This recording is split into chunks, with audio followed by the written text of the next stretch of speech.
Team preparations for 2026 are in full swing across the paddock, but engineers and suppliers continue to warn that early estimates should be treated with caution.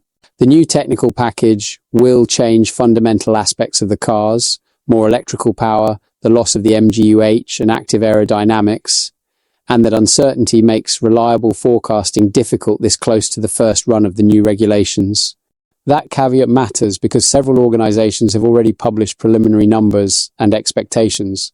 Those figures offer useful inputs for development work, but they do not, on their own, map cleanly to the pecking order we will see on track next season.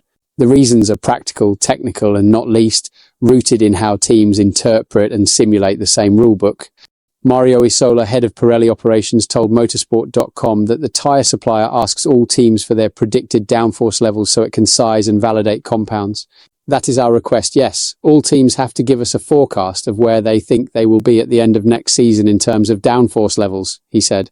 But he was clear about what those numbers do and do not reveal. I do not think these simulations tell us what the classification will be next year. We are very far from that.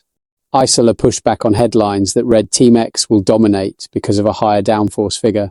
I read several articles saying, with these numbers in mind, we know who will be fastest. That is completely different. Teams only share their expectations. More downforce does not automatically equal more performance. Drag, integration, powertrain behavior, and many other factors matter.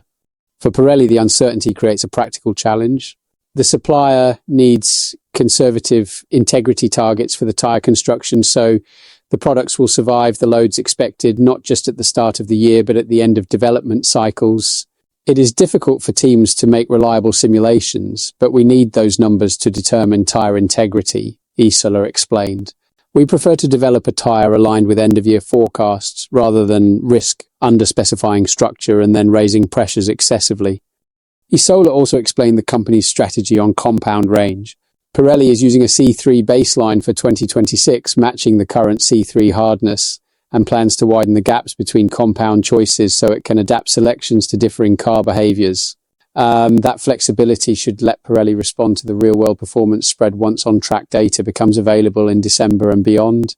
In short, early downforce projections are valuable data points, but not a shortcut to predicting next year's order.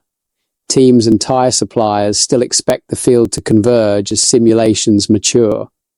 What's your take on this situation? Share your opinion below and don't forget to subscribe to the channel for more Formula One updates.